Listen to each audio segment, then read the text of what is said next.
palavra educando-nos. Eu só vou conseguir mostrar isso para vocês no estudo amanhã de manhã. Hoje eu vou criar um pano de fundo para a gente poder entender melhor o que vai ser dito.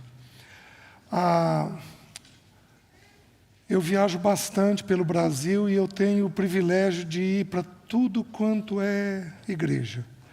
Eu vou para denominações tradicionais, eu vou para grupos avivados, eu vou para irmãos que se reúnem fora da placa, eu vou para todo tipo de congregação, de igreja. Deus tem um povo espalhado em todos os lugares. É uma coisa impressionante.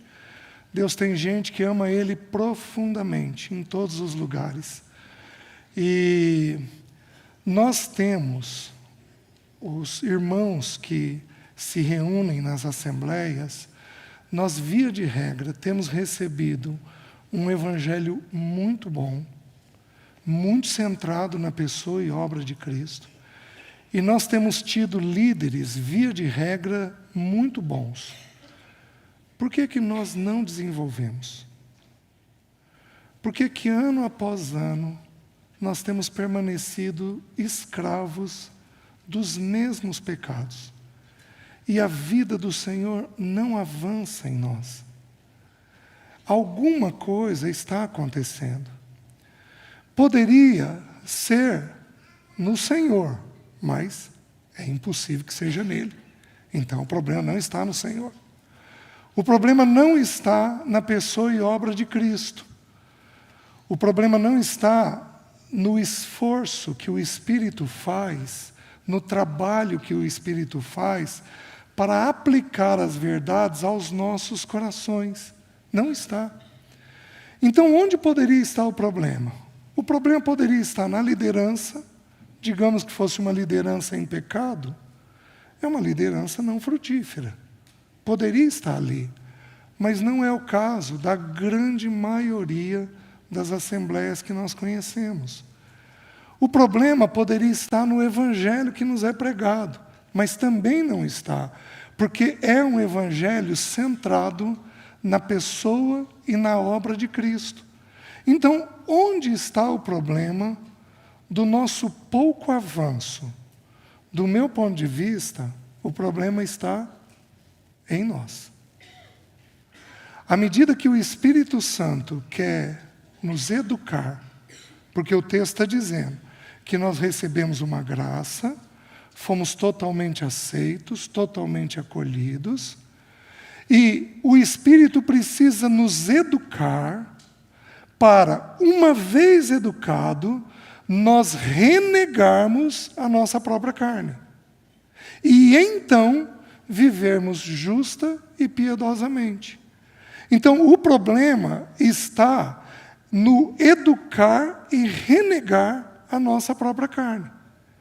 Então esse processo de educar a nossa alma é um processo que precisa ser conhecido de nós pelo Senhor.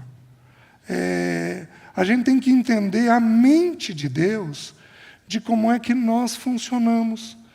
Então, o que eu quero fazer hoje, em particular? Eu quero dar uma olhadinha, eu vou construir 6, se o tempo permitir, 7 peças, é como se fosse um quebra-cabeça. Eu vou olhar essas peças individuais, para no final do estudo a gente construir um quadro, como se fosse um quebra-cabeça. Nós vamos encaixar essas 6 ou 7 peças, se forem possíveis, dentro de um quebra-cabeça, para nós conhecermos um pouquinho a mais de nós próprios. Nós somos um povo ansioso, desanimado, abatido, com crises contínuas. Somos o povo de Deus, salvo e redimido pelo Senhor. Mas, meus queridos, o tempo dos fins são tempos muito difíceis. Nós estudamos isso 5 anos atrás, no texto de Timóteo, capítulo 3.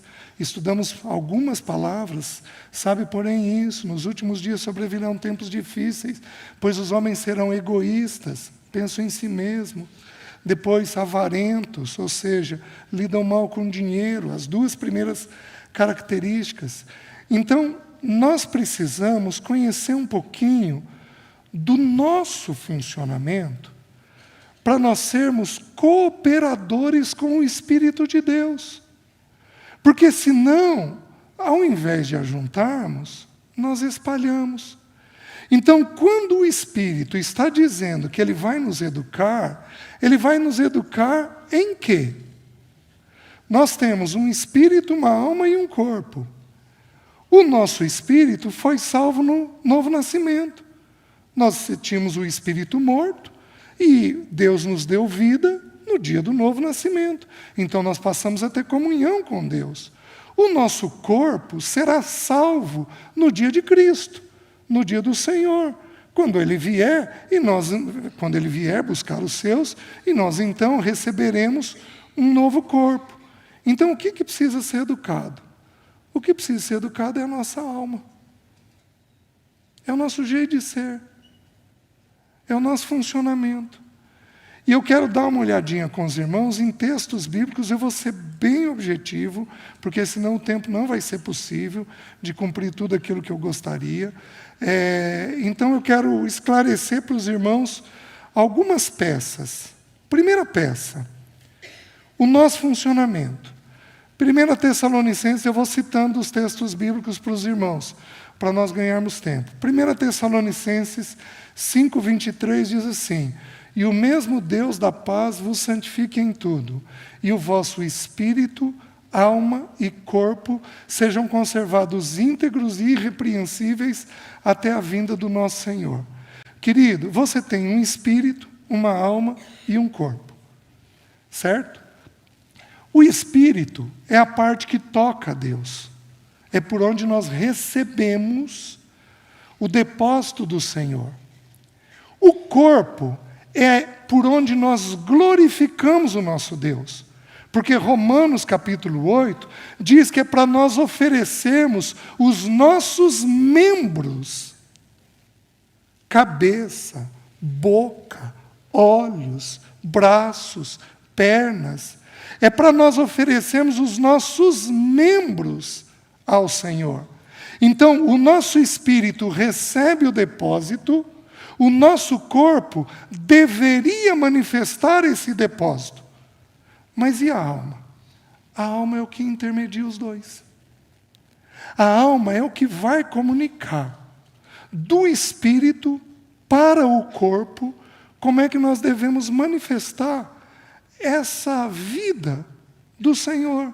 E aqui é que, particularmente, eu entendo que nós temos um problema. E o primeiro problema nosso é um desconhecimento do nosso funcionamento.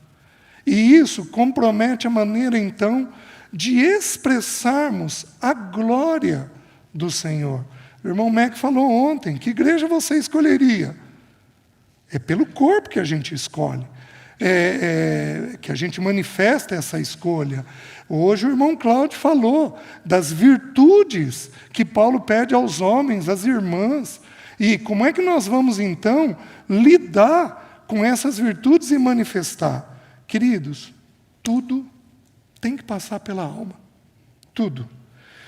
Deixa eu mostrar para vocês 2 textos que são extremamente importantes sobre a alma. Como eu disse, é de forma bem objetiva. Então eu estou vendo a primeira peça. O que é a alma de um ser humano? Ou psique de um ser humano? Queridos, alguns de nós renegamos a palavra psicologia. E, queridos, nós temos que ter muitas reservas com a psicologia. Mas não renegue a palavra. Porque psicologia é o estudo da psique. E a psique aparece nas Escrituras 94 vezes no Novo Testamento. 94 vezes. A primeira expressão, você sabe qual que é? Está citada em Mateus, falando, diz assim, quando o anjo aparece para José e diz: José, volta do Egito para Israel, porque aqueles que intentavam matar a vida do menino, sabe qual é a palavra vida ali? não é corpo físico. A palavra vida ali é psique. Herodes não intentava matar o corpo físico de Jesus. Herodes queria matar o rei que ele era. Queria matar a pessoa que ele era. Ele ia fazer isso matando o corpo. Mas o texto está nos ensinando que o alvo da morte, Herodes, tipifica Satanás. Vocês lembram quando Herodes morreu, em Atos, se não me engano, lá pelo capítulo 19 ou 20? Ele estava numa determinada cidade e o povo falou o quê? Ele começou a falar com o povo, e aí o povo diz assim: não é voz de homem, é voz de um Deus. É exatamente o que Satanás quis ser, semelhante a Deus. E quando o povo falou isso, e ele aceitou aquilo, ele caiu inspirado. Então a intenção de Satanás é matar a vida do Senhor. Então, existe algo na nossa psique que precisa morrer, e existe algo que precisa viver, este novo homem, que é uma psique, formada em Cristo. Então, o que é a psique? A psique é a vida do César. Então, quem que é a alma do Mário? A alma do Mário é o pensamento do Mário, a emoção do Mário e a vontade do Mário. Esses três elementos estão presentes na psique humana, na nossa alma. Então, esses três elementos, ele tem uma forma de funcionar dentro de nós. Os irmãos que têm me ouvido já sabem disso de cor e salteado.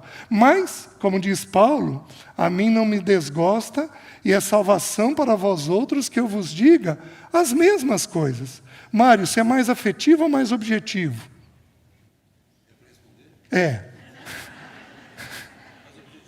Mais objetivo. Então o Mário vai tomar decisões, vai expressar pelo corpo, mais baseado na mente. Tem gente que é mais carregada de emoção. Então ela toma decisões mais baseada na emoção dela. Então, dependendo do jeito que a gente expressa a vida do Senhor. Dependendo desse depósito que é feito e de como esse depósito é trabalhado dentro de nós. A gente vai expressar de uma determinada maneira, né? Então, nós temos esses três elementos, mas eu preciso dar uma prova bíblica para vocês. Eu vou dar 2 textos bíblicos. Romanos 12, versículo 2, diz assim: e não vos conformeis com este século, mas transformai-vos pela renovação da vossa mente, pensamento, para que experimenteis emoção, qual seja a boa, perfeita e agradável vontade de Deus. Ação, volição. Os 3 elementos aparecem no versículo. Vocês estão me entendendo? E tudo ali começa onde? Na transformação da mente. Então a mente vai interpretar o que o espírito recebe, vai comunicar isso para a emoção, e a mente e a emoção vão transmitir isso para a vontade humana. E a vontade, então, define e decide como agir diante daquele depósito que foi feito. Mas não só isso. Vejam em Filipenses, capítulo 2, é um texto importante, diz assim: se há, pois, alguma exortação em Cristo, alguma consolação de amor, alguma comunhão do Espírito, se há entranhados afetos e misericórdias, olha agora, completai a minha alegria, de forma que penseis a mesma coisa, pensamento, versículo 2, tenhais o mesmo amor, sejais unidos de alma, tendo o mesmo sentimento, emoção, nada façais por partidarismo, vontade. Os 3 elementos da alma descritos aqui no livro de Filipenses. Então, irmãos, primeira pecinha que nós precisamos entender é a peça de que nós temos uma alma dentro de nós.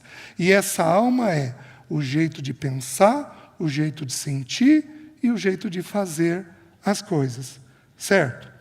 Vamos para a segunda pecinha que nós estamos montando. As emoções, são o grande problema nas Escrituras. Mais do que o pensamento. As emoções são um problema grande nas Escrituras. Presta atenção. Você procura alguém, um dos líderes, para te aconselhar, porque você está pensando muito, ou porque você está triste, ansioso, abatido, deprimido. Por que você procura um líder cristão para te aconselhar? É por causa do pensamento ou é por causa da emoção? Queridos, via de regra, é só por causa da emoção. E o grande problema não é... O problema... Eu preciso refazer a frase. O problema não começa na emoção, começa no pensamento. Mas nós só pedimos socorro quando atinge a nossa emoção. Eu estou triste há uma semana. Quem iniciou esse ano triste? Levanta a mão. Levanta alto. Tá. É muito pouca gente. Mas vai que... né? Todos nós vamos ter emoções acentuadas. E na nossa cultura, aí é um problema maior ainda. Porque a cultura latina, ela é carregada na emoção. Muito mais do que no entendimento. A cultura norte-americana, as culturas de países gelados, eles são mais objetivos. A cultura japonesa, a cultura norte-americana, a cultura europeia. A cultura latina, ela é muito mais carregada nas emoções. Só que presta atenção no texto que eu vou te abrir. Esse eu quero que você abra. Abra em 2 Coríntios, capítulo 6. Meus irmãos, a grande maioria das palavras de desânimo aparece em Coríntios. E aí eu vou explicar para vocês amanhã e quinta-feira do porquê que isso acontece. Paulo, ele está lidando com uma igreja extremamente infantil, como já foi colocado ontem pelo irmão Mac. E Paulo sofre muito com essa igreja, muito. Eu, particularmente, eu tenho uma interpretação do espinho na carne de Paulo, mas é minha interpretação. Os irmãos tendem a dizer, a grande maioria dos estudiosos, que o espinho na carne de Paulo era uma doença nos olhos. Ele diz, vede com que grandes letras vos escrevo. Ele diz depois, vocês teriam me dado os seus próprios olhos, se fosse possível. Então, os irmãos tendem a pensar assim. Eu tenho uma opinião um pouquinho diferente. Essa porção foi escrita em 2 Coríntios. Paulo tinha dificuldade com a liderança. A liderança não o aceitava. E não o aceitou por anos a fio. Na segunda viagem missionária, Paulo escreve as 2 primeiras cartas que ele escreveu, 1ª e 2ª a Tessalonicenses, e ele escreve de Corinto. Então, Paulo gastou alguns anos ali, e ele foi completamente rejeitado depois. Ele vai desenvolvendo, antes de cair no capítulo 12, ele vai desenvolvendo, e ele chega a dizer que ele está como que fora de si. Por quê? Porque ele vai falar bem dele. E um homem de Deus não fala bem de si. Um homem de Deus fala do Senhor. Mas ele precisa dizer que ele está como que um louco, falando bem de si. Por quê? Porque é o único caminho que ele encontrou para resgatar a autoridade que ele tinha com o povo. Então é uma igreja extremamente infantil, não só pela igreja, mas a começar da liderança. Então, até porque a liderança em geral reflete, o povo em geral reflete a sua própria liderança. Então, um povo infantilizado, e Paulo sofre com eles. No capítulo 6, Paulo tem como que um desespero. Ele já tinha escrito, vocês são a minha carta viva, escrita não em papel e tinta, mas escrita nos corações. Ele tentando mostrar o irmão que ele tinha sido para aquele povo, que acontece no capítulo 6? Ele diz assim, versículo 11: para vós outros, ó Coríntios, abrem-se os nossos lábios e alarga-se o nosso coração. Não tendes limites em nós, mas estáis limitados nos vossos próprios afetos. Como justa retribuição, falo-vos como a filhos, dilatar-vos vós também. O que Paulo está pedindo?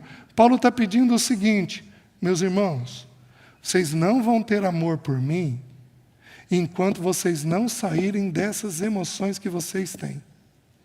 A emoção da briga, a emoção da falação, a emoção da discórdia. Enquanto vocês não saírem dessa atitude emocional que vocês têm, vocês não vão desenvolver o amor que é necessário.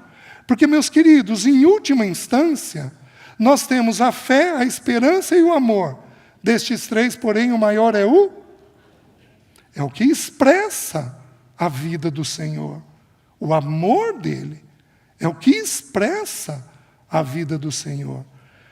Hoje o irmão Cláudio falou sobre calúnia. Meus irmãos, quando falamos uns dos outros, nós denegrimos o amor. Porque a Bíblia diz que o amor cobre multidão de pecados. Denegrimos o nosso Pai. Denegrimos aquilo que Ele é. Essa não é a atitude que deveríamos ter. E fazemos por afetos desordenados. A palavra afeto aqui, no original, ela significa entranhas. E, meus queridos, a Bíblia não é um manual de medicina, mas a Bíblia confirma o que a ciência determina em definitivo. Porque a ciência também não é exata. Mas chega um momento que a ciência fecha uma informação. Ela diz que tal coisa funciona dessa maneira. Quando a ciência chega nessa conclusão, a Bíblia já está confirmando isso. Hoje, então, a Bíblia está dizendo que os nossos afetos estão ligados às entranhas. Então, a palavra entranha aqui, o que significa?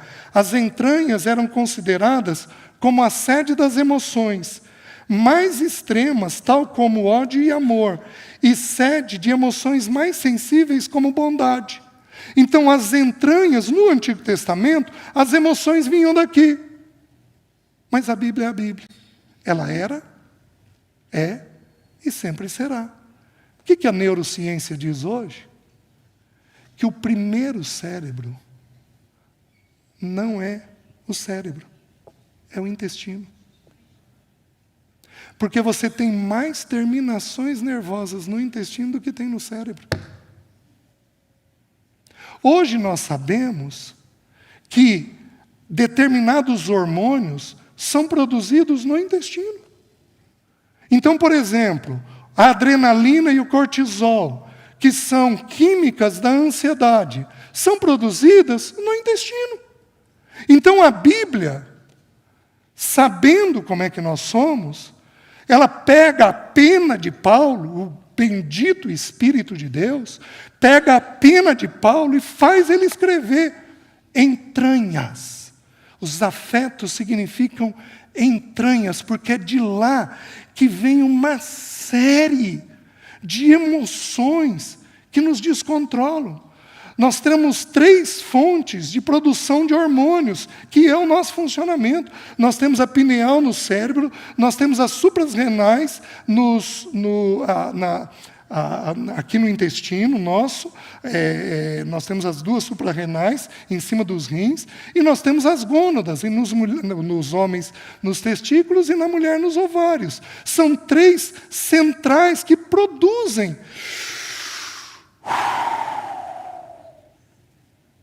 Uma mulher sabe bem o que é isso. Uma mulher, quando está na TPM,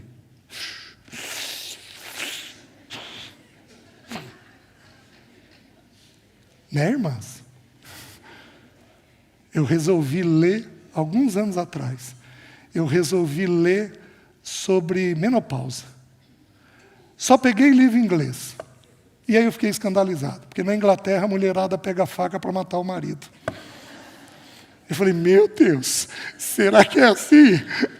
Né? Ainda não tem livro, tenho que dar um jeitinho de ler livro no português. Né? Esse é um livro muito bom agora, O Cérebro e a Menopausa. É um livro não cristão, mas da neurociência, que vale a pena as irmãs aí lerem para terem uma compreensão de como é que funciona. O fato é o seguinte, você sabia que na psicologia a TPM é considerada uma forma de depressão hoje?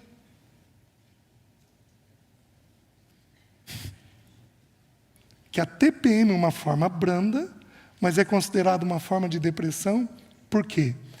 Porque ela traz junto de si irritação. E eu vou mostrar para vocês amanhã que quem é irritado tem uma chance enorme de ser deprimido, de ser desanimado, usando a palavra que a Bíblia usa. E isso tudo impede o bendito depósito que o Espírito fez em nós, de nós conseguirmos avançar. E a gente então precisa ir entendendo e compreendendo tudo isso. O que mais, meus queridos? Então, no segundo quadro, nós temos as emoções gerando essas limitações dentro de nós. Agora, vou dar uma outra prova bíblica para vocês. Olha o que a Bíblia diz. 1 João 4,18 diz assim, ora, no amor não existe medo. Antes, o perfeito amor lança fora todo medo. Certo? Então, naquilo que eu sinto o amor de Deus, naquela área, eu não vou ter medo. Simples assim. Só que olha o que o texto bíblico diz.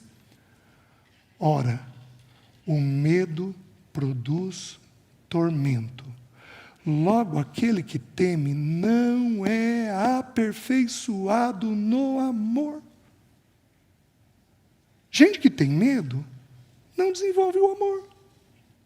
Mas aí, como é que você vai desenvolver a vida cristã? Se o grande alvo de Deus é o amor, que nos amemos uns aos outros, assim como Ele nos amou.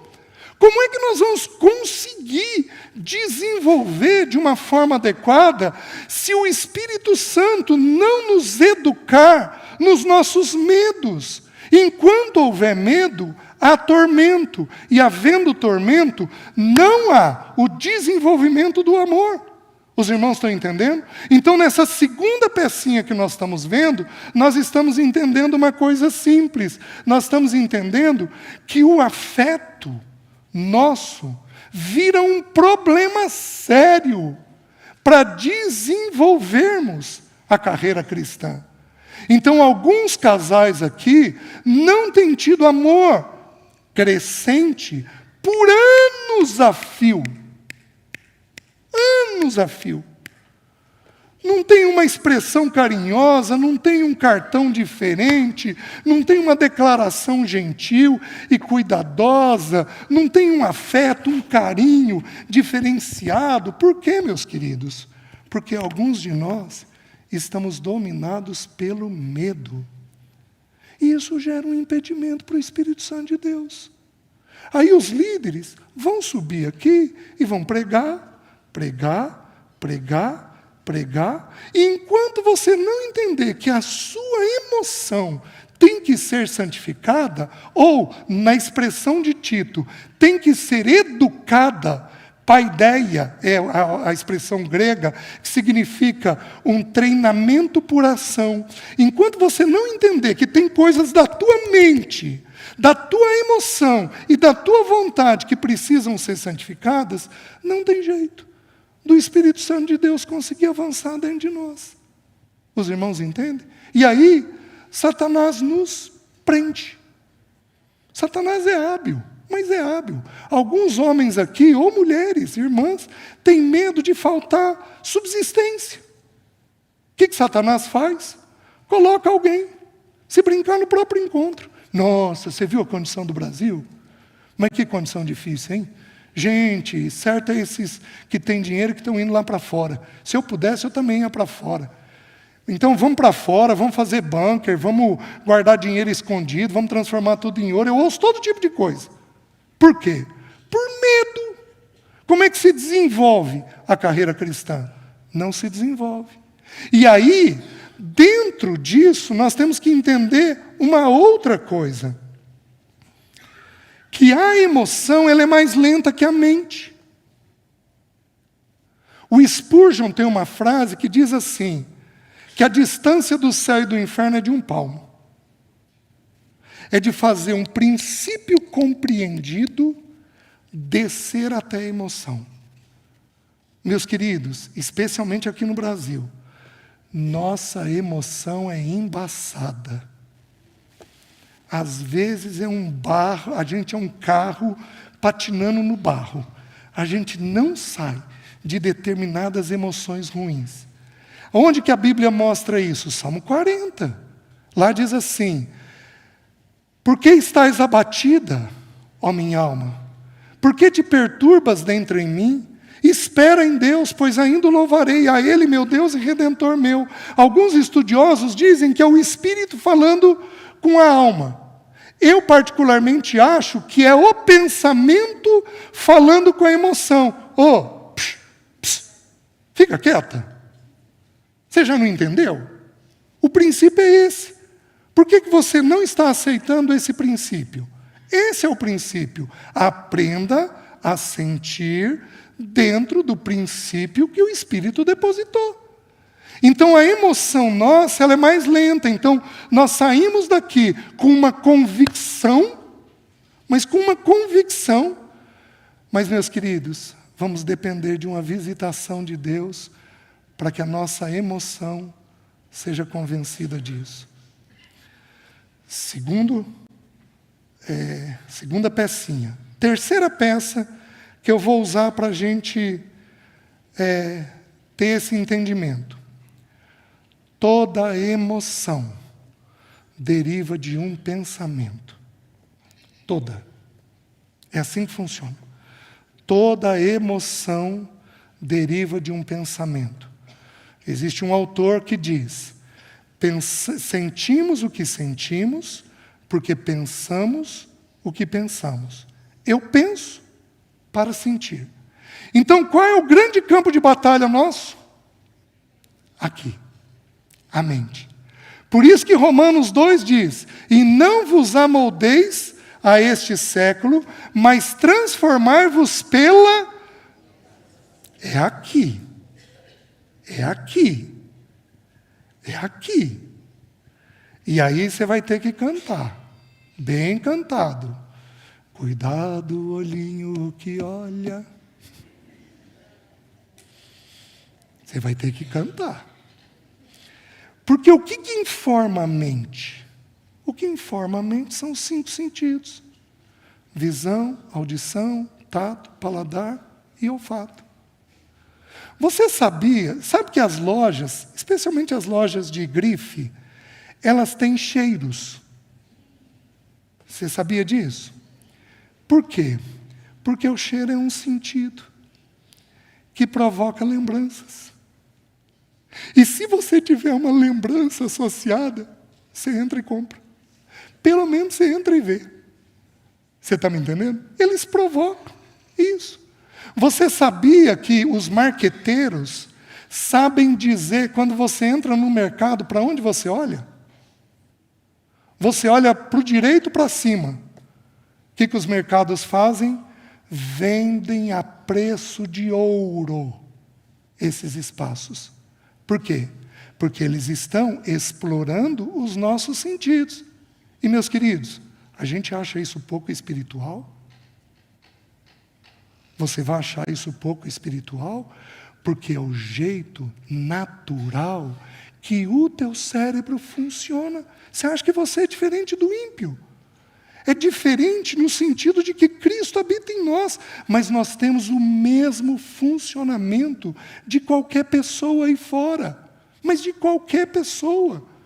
Você acha que o algoritmo não sabe o que você está falando? Você acha que o algoritmo não sabe o que você está procurando?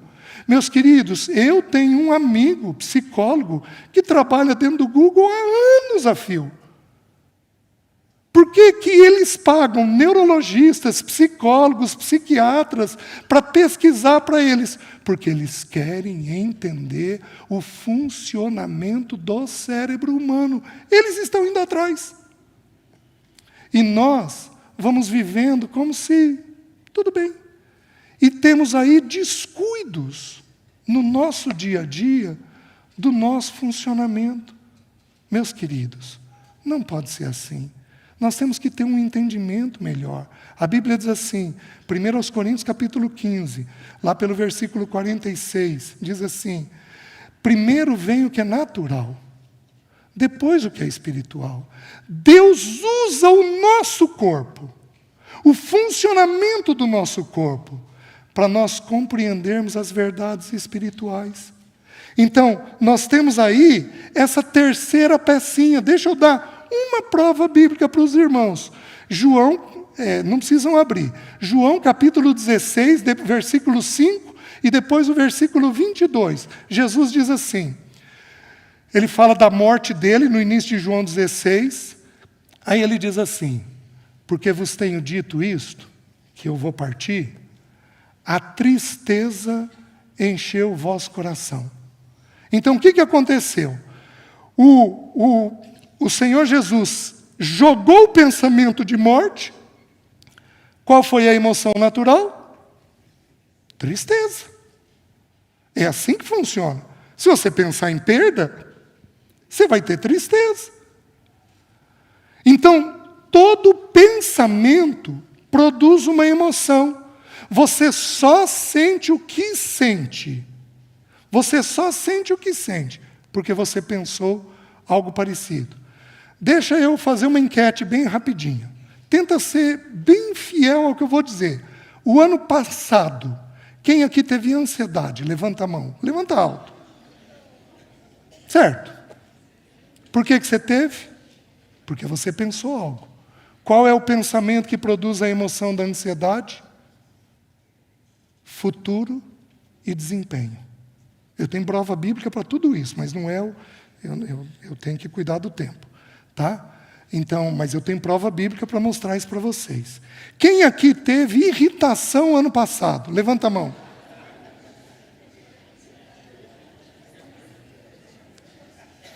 Sabe por que você teve irritação? Porque você teve o pensamento da insatisfação. Você ficou insatisfeita. Quem aqui teve medo o ano passado? Sabe por que você teve medo? Porque você se viu sozinha. O pensamento da solidão. Presta atenção, olha o que a Bíblia diz. A Bíblia diz assim: não temas, eis que estou contigo. Por que ele diz que está com nós? Porque o que dá medo é solidão. Quando que entrou o medo? Em Adão. Por que entrou? Porque ele se viu longe do Pai. Entrou solidão, entra medo. Quem aqui ano passado teve angústia? A pior de todas as emoções. É a emoção que levou o nosso Senhor Jesus a suar sangue. Qual é o pensamento que produz angústia? O pensamento que produz angústia é uma tragédia imediata. Meu Deus, meu Deus, meu Deus, meu Deus, vai acontecer algo com meu filho. Vai acontecer algo com meu filho. Vai acontecer algo com meu filho. Aí você entra em angústia. Tudo está ligado à mente. Quem aqui desanimou o ano passado? Levanta a mão. Alguns podiam ter deixado a mão levantada o tempo todo, né? Um poço de emoção. Né? Quem teve desânimo por quê? Eu estou construindo esse entendimento. Porque você teve o pensamento da falta. Ia te faltar alguma coisa. E aí você deprime. Você desanima. Mas eu vou provar isso na quinta de manhã. Amanhã de manhã nós vamos falar da depressão na criança, porque a Bíblia menciona o desânimo na criança. E na quinta nós vamos olhar 8 textos do desânimo no adulto. E aí, meus irmãos, foi dominado pelo afeto? Cessou o crescimento. Simples assim. Simples desse jeito. Teu afeto está te dominando. Deus não criou a emoção para governar a nossa vida. Por que vocês acham que Deus impediu a mulher de governar? É porque elas são menos maduras do que o homem? É porque a mulher não desenvolve tudo aquilo que o homem pode desenvolver? Não. É por dois únicos motivos. O primeiro, o homem tipifica Cristo. E Cristo é quem governa. O segundo, a mulher é carregada de emoção. Apesar disso, o irmão Cláudio leu hoje de manhã, em Tito, que é para o homem ser constante. Apesar da mulher ser carregada de emoção, quem que é para ser constante? O homem. Não a mulher. A mulher, então, ela carrega na emoção, no mesmo dia ela vai do norte para o sul, ela ama e desama, especialmente dependendo do ciclo menstrual dela, ela vai ter esse problema, isso é natural por causa dos hormônios dela, mas a mulher pode ser tão madura quanto o homem, pode ser sábia, pode ter intimidade com Deus muito mais que o homem. Hoje nós tínhamos poucos homens orando, tinham muitas mulheres, porque a mulher busca mais. É triste, mas é uma realidade, né? Então, assim, toda emoção tua deriva de um pensamento. O que você precisa aprender? Aprender a fechar essa porta. Gente, estou com medo, estou com medo, estou com medo. Uma hora eu preciso, já tem um estudo aí, que eu partilhei para um grupo de irmãs, afetos limitantes, mas só tem 3 afetos estudados: ansiedade, irritação e medo. Eu preciso estudar culpa, preciso estudar tristeza, preciso estudar desânimo, preciso estudar angústia.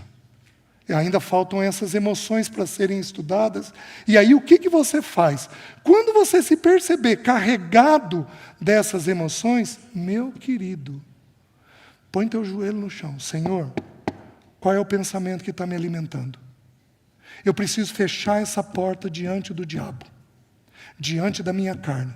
Porque se eu não fechar essa porta, eu não consigo receber o depósito que o Pai quer que você receba. Certo? Terceira peça. Então, quais as 3 primeiras que nós vimos? Nós vimos o nosso funcionamento, nós vimos que a emoção é o grande problema, nós vimos que o pensamento gera a emoção. Uma quarta peça, queridos, 1 Coríntios 1:9. Fiel é Deus, o qual fostes chamados à comunhão de Jesus Cristo, seu Filho, nosso Senhor. Presta atenção no que eu vou te dizer. Na eternidade, o irmão Stephen coloca isso naquele estudo de 1 Coríntios. Eu achei de uma revelação única.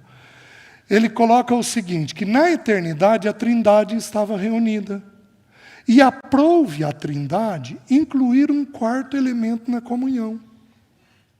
Só que a palavra comunhão significa ter algo em comum. Então, este 4º elemento precisaria ter o que a Trindade tinha. O que a Trindade tinha que o ser humano precisaria ter? A vida. A vida de Deus, a zoe de Deus. Eles precisariam ter isso. Então, o que Deus fez? Criou o ser humano do pó da terra, fez lá ele, e plantou no jardim a árvore da vida.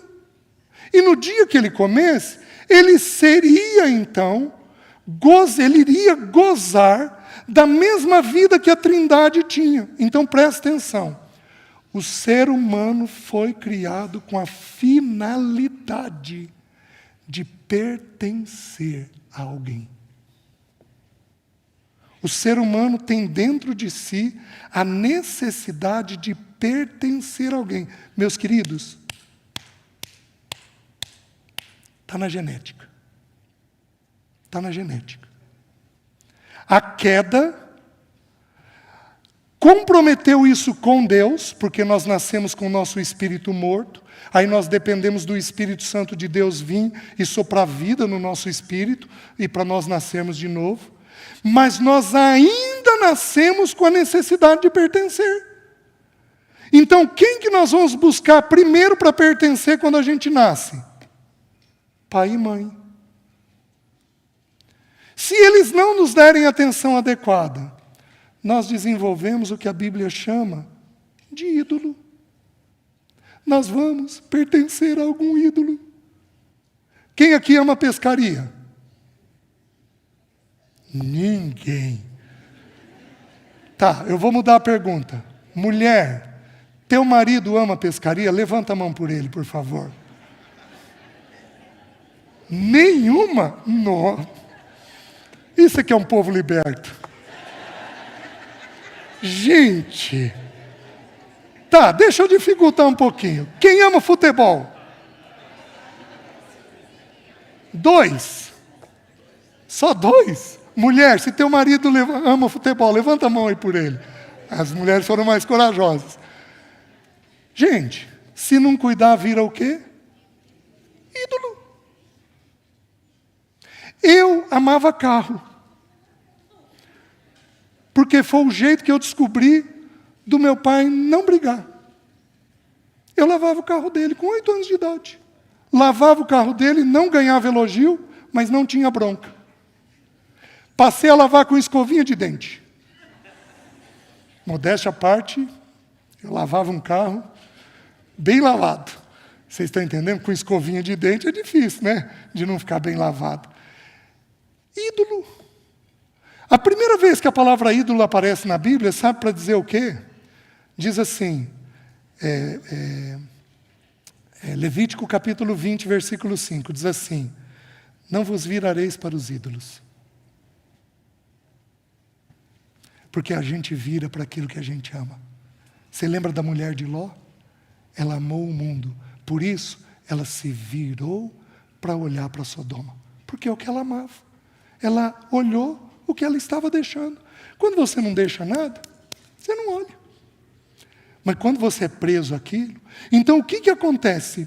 Todos nós, todos, sem exceção, do mais maduro à menor criança, todos nós tomamos decisões baseadas no pertencimento. Você quer fazer coisas onde você vai se sentir seguro. Você vai fazer coisas onde você vai se sentir seguro. O Blaise Pascal tem uma frase que ele diz assim, todo ser humano busca felicidade. Não importa qual seja o motivo. Alguns vão para a guerra para ter a felicidade. Alguns evitam a guerra para ter a felicidade. Todos os seres humanos buscam isso, mesmo aqueles que se enforcam. Eu vou dizer uma coisa diferente. Todo ser humano busca fazer o que traz pertencimento para ele. Ou, eu vou trocar a palavra por aceitação. Está dentro do teu gene. Então tem evangelho que você vai ouvir e vai amar. Por quê? Porque te dá mais aceitação. Tem evangelho que você não vai gostar de ouvir. Por quê? Como é que eu vou confessar para minha esposa um pecado? Ela vai largar de mim. Ela vai me deixar. Vai acontecer isso ou aquilo. Então nós ouvimos o evangelho não segundo o peso que o Senhor está dando. Nós ouvimos segundo a inclinação que o nosso coração tem para sermos aceitos ou não. E, meus queridos, Deus resolveu o nosso problema. Porque a palavra graça significa o quê? Aceitação. Favor imerecido, aceitação, charme, elegância. Já estudei a palavra em algum outro lugar aí com alguns irmãos. Então a palavra graça significa basicamente aceitação. Então o texto está dizendo que nós recebemos uma plena aceitação. Sabe por que somos escravos? Porque não nos vemos como filhos.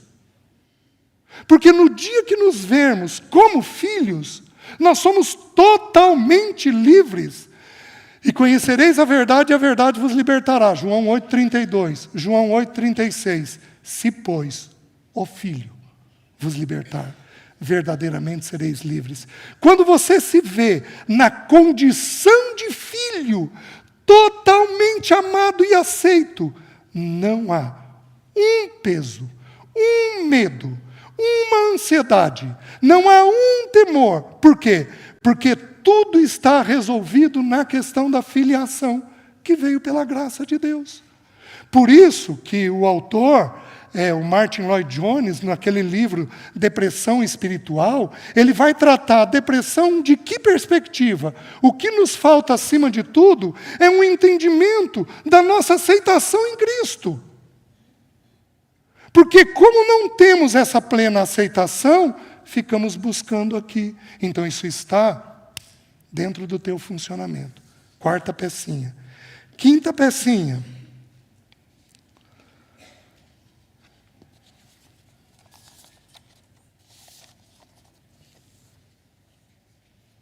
Todos nós temos fortalezas mentais. Abram em 2 Coríntios, capítulo 10. A palavra de Deus diz assim: o que é uma fortaleza mental? É um pensamento enraizado, mas muito enraizado. Mas muito, muito, muito, muito enraizado. Você está me entendendo? Diz assim, porque embora, versículo 3, 2 Coríntios 10, 3, porque embora andando na carne, não militamos segundo a carne, porque as armas da nossa milícia não são carnais, e sim poderosas em Deus, para destruir fortalezas, anulando... Opa, acho que está em ordem, desculpa. Desculpa, irmãos. Aqui é quente.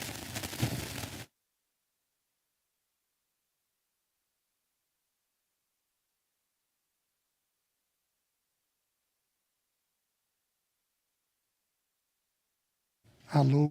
Oi. O que é uma fortaleza mental? É um pensamento muito enraizado. Então, por exemplo, uma das congregações aqui das assembleias vão receber uma criança da Síria. Vocês vão fazer um trabalho voluntário e receber crianças da Síria.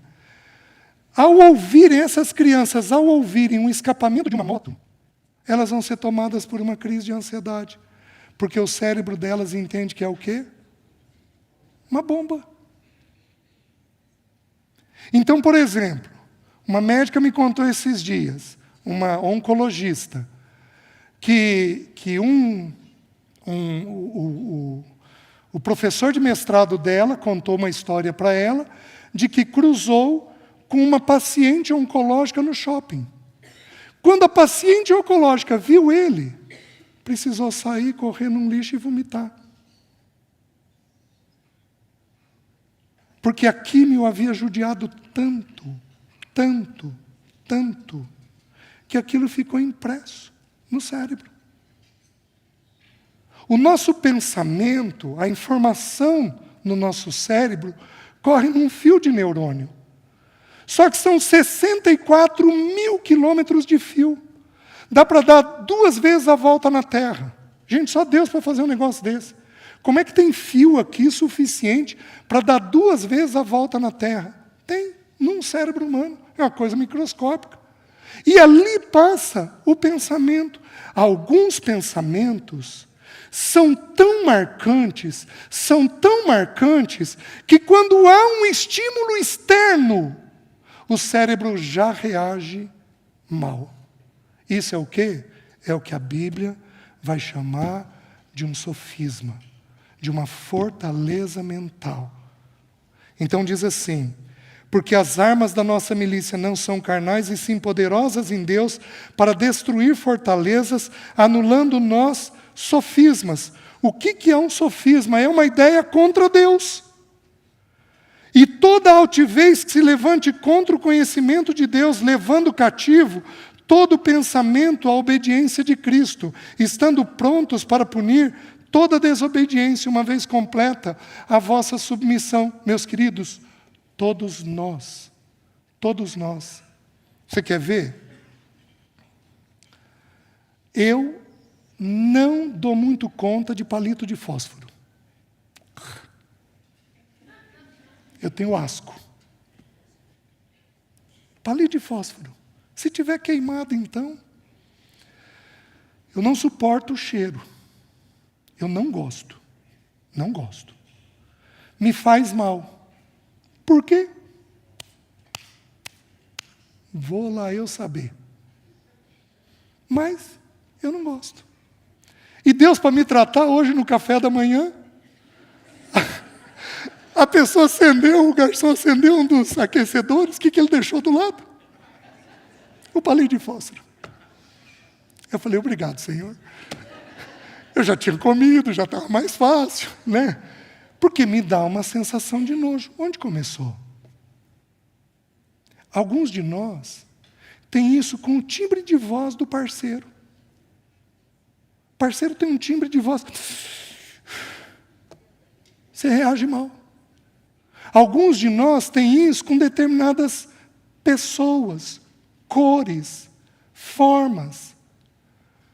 Há um tempo atrás, eu atendendo uma pessoa que foi abusada, estava no 5º ano de atendimento dela.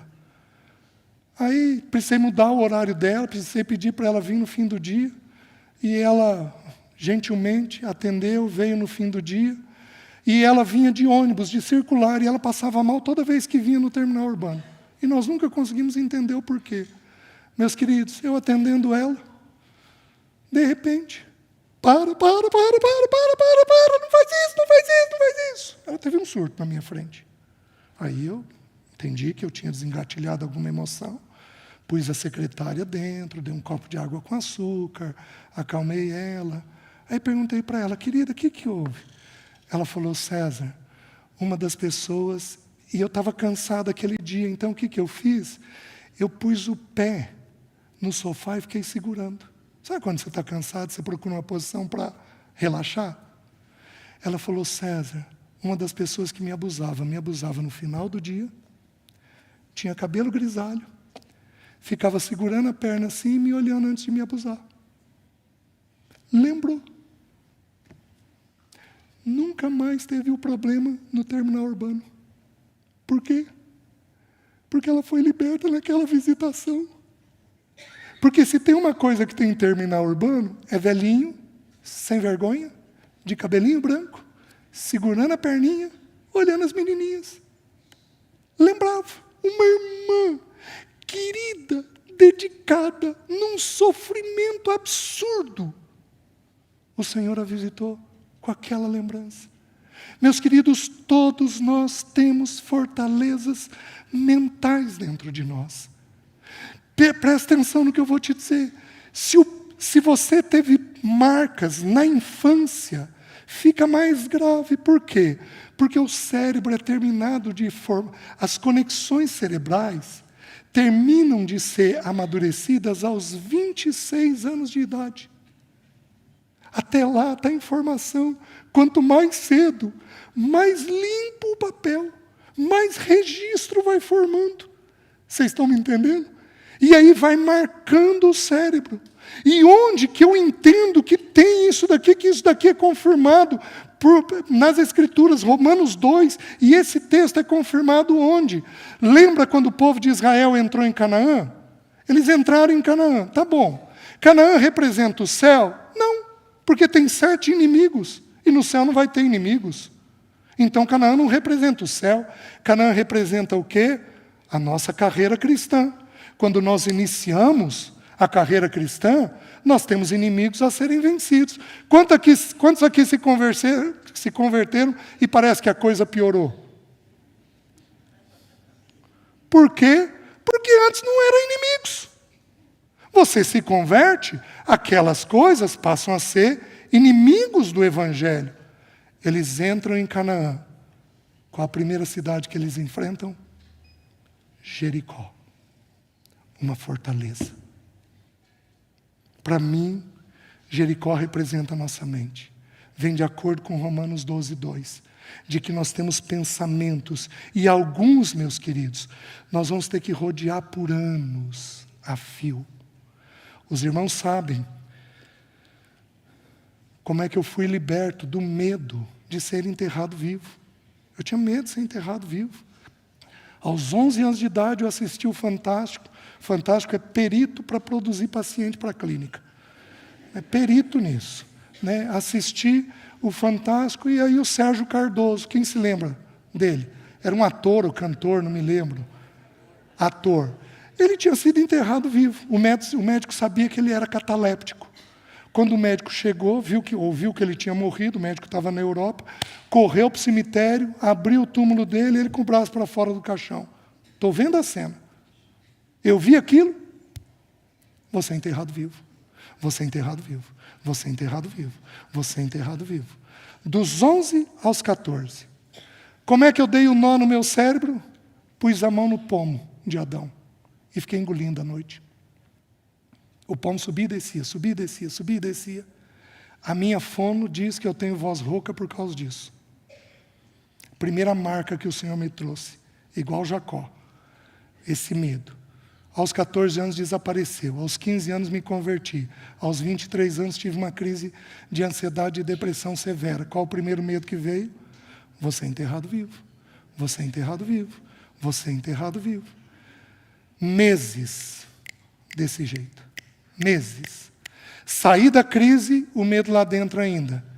Num dia, no meu devocional, Lamentações, da mais profunda cova, me lembrei do meu Senhor. Aí o que o Espírito falou? César, eu sou teu Deus nessa terra.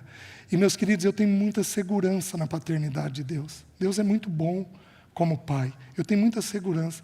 Então eu respondi para o Espírito, Senhor, o Senhor é o meu Deus. César, eu tenho protegido, cuidado e amparado você nessa terra.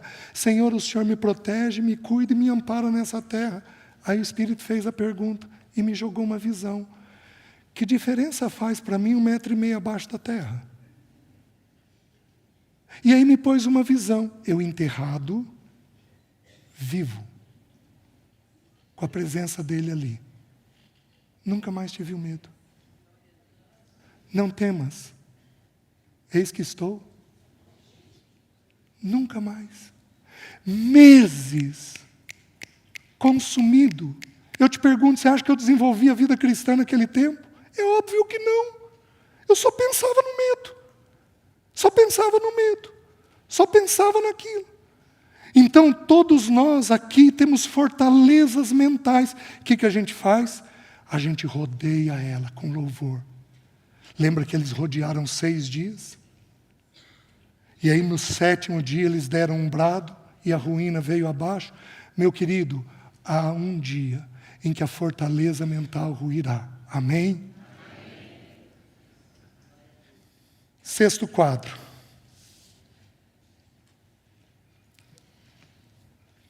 Esses dias eu me deparei com essa verdade. Abram, esse eu quero que vocês abram, Isaías 53, versículo 3 e 4.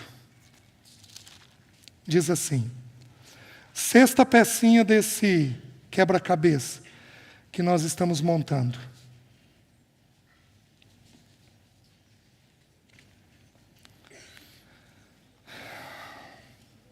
Diz assim, eu vou ler desde o versículo 1. Quem creu em nossa pregação e a quem foi revelado o braço do Senhor, porque foi subindo como renovo perante ele e como raiz de uma terra seca. Não tinha aparência nem formosura. Olhámo-lo, mas nenhuma beleza havia que nos agradasse. Era desprezado, o mais rejeitado entre os homens, homem de dores e que sabe o que é padecer. E como um de quem os homens escondem o rosto, era desprezado e dele não fizemos caso. Certamente, ele tomou sobre si as nossas enfermidades e as nossas dores levou sobre si. Nós o reputávamos por aflito, ferido de Deus e oprimido. Queridos, esses dias num devocional me chamou a atenção. Ele levou sobre si as nossas enfermidades e as nossas dores. E aí, peraí. Algumas assembleias têm hábito dos presbíteros ungirem. A gente, em geral, unge quem? Os enfermos. A gente ora por cura dos enfermos. Se a gente não ungir, não tem problema. Mas toda a assembleia vai pelo menos fazer o quê? Vai orar pela cura. E nós citamos esse texto, porque Cristo levou sobre si as nossas enfermidades. Mas, queridos, enfermidade, no original hebraico, significa doença. Mas dores significa sofrimento, dor física ou dor mental. Por quê? Porque, meus queridos, tem doenças do corpo que judiam. Mas eu vou te dizer sem medo de errar, tem doenças da alma que consomem o ser humano. Mas consomem o ser humano. Tem abatimentos que consomem. O que vocês acham que fez o nosso Senhor Jesus suar sangue? É uma condição raríssima de acontecer. Até onde eu sei, eu li de um caso na Rússia. Eles chamam de lágrimas de sangue. A pessoa entra num nível de ansiedade tão violenta que a terceira camada da pele, ela rompe e ela traz para fora sangue. O nosso Senhor teve ali uma dor mental, porque o texto diz que ele foi tomado por angústia. Angústia. Quem aqui já teve sabe o que isso significa. A angústia te deixa inquieto. Você está na sala, não está bom, você vai para o quarto, não está bom, você põe o joelho no chão, não está bom, você levanta, não está bom, você lê a Bíblia e não resolve totalmente, você fica com o coração completamente apertado. Por que vocês acham que o nosso Senhor foi e voltou 3 vezes? Porque a angústia o deixou inquieto. A angústia é um sentimento terrível, uma dor mental que ele teve. Mas, meus queridos, louvado seja o nome do Senhor. Não tem pensamento, não tem emoção que ele não seja capaz de visitar. Porque ele fez isso, ele levou sobre si as nossas doenças, mas ele também levou sobre si as nossas dores mentais, as nossas angústias, as nossas ansiedades, os nossos desânimos, os nossos abatimentos. A cruz do Calvário, ela é poderosa para agir sobre nós de forma integral, tocando não só teu corpo físico, mas tocando também a tua mente e a tua alma, em tudo aquilo que você sofre. Amém, meu irmão? Amém. Meus queridos, com esse quadro, nós temos o nosso funcionamento. Nós temos o jeitinho pelo qual a gente funciona. E em cima disso, amanhã nós vamos começar a estudar a palavra desânimo. Amém? Curva a sua cabeça. Senhor, ó Jesus, Jesus, como não te amar? Que Salvador poderoso, que Deus único, que Deus único, que Deus único, que Salvador poderoso que o Senhor é das nossas pobres almas. Senhor, nos visita, visita o teu povo, visita aqueles irmãos e irmãs que sofrem com as suas angústias mentais, no funcionamento da sua alma. Visita e tira deles, Senhor, tudo aquilo que não te pertence.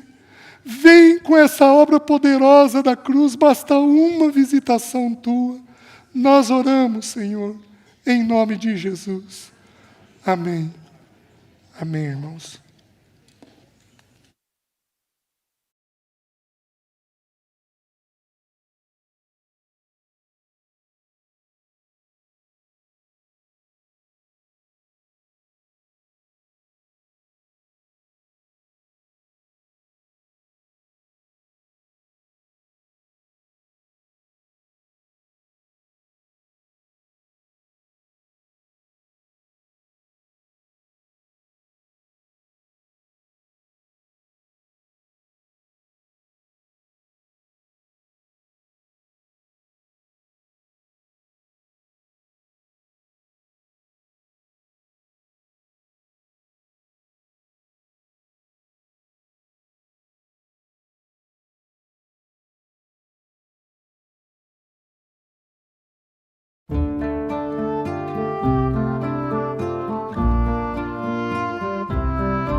esperança.